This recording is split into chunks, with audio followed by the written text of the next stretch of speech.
Para sa ulamin namin ng dinner at babaunin ni Daddy kinumagahan, nagluto nga lang ako ng pork curry. Dalawang ulam nga sana yung iluluto ko pero sabi ni Daddy, kakasya na nga daw at bukas ko na nga lang daw iluto yung isa. Bali 6 PM na nga din nung nagpunta nga ako dito sa kusina at mabilis lang namang iluto yung pork curry. Bumili nga din kami ng pork chop at yung may buto nga yung pinili ko. Para sa pangsabaw at para sa isang ulam na lulutuin ko sa susunod na araw. Hiniwalay ko na nga din yung mga buto tapos nilagay ko na nga din sa Tupperware. Ang ginagawa ko nga, sinusulat ko na nga din yung mailuluto ko para sa isang linggo at para hindi ako mahirapang mag-isip ng uulamin. So pagkatapos ko naman may lagay sa freezer yung karne, kumuha na nga din ako ng 3 lemon.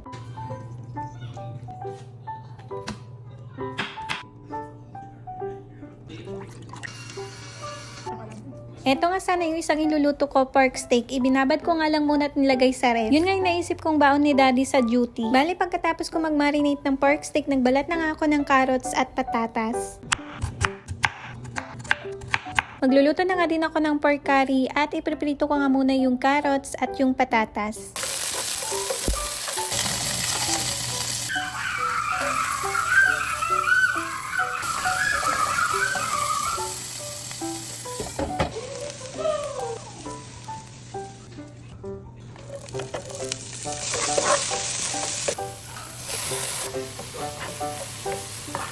Ilagyan ko nga lang to ng konting paminta at asin, saka ko naman to tinakpan.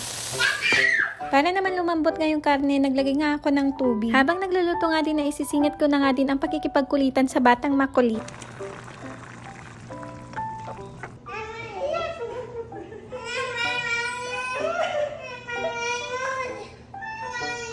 Okay, dyan.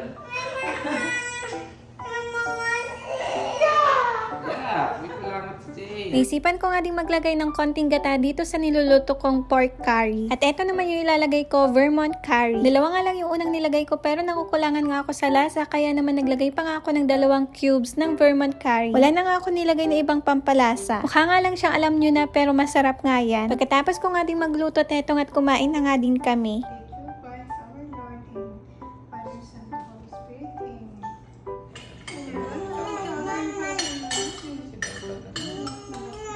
It's not a toy kasi. All done.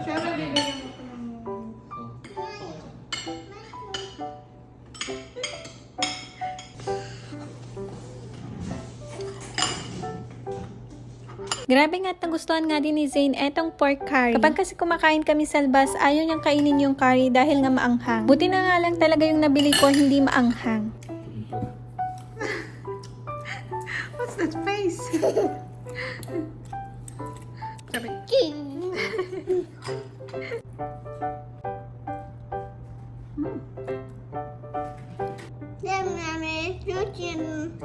Welcome! Taste already. Taste it. Try it.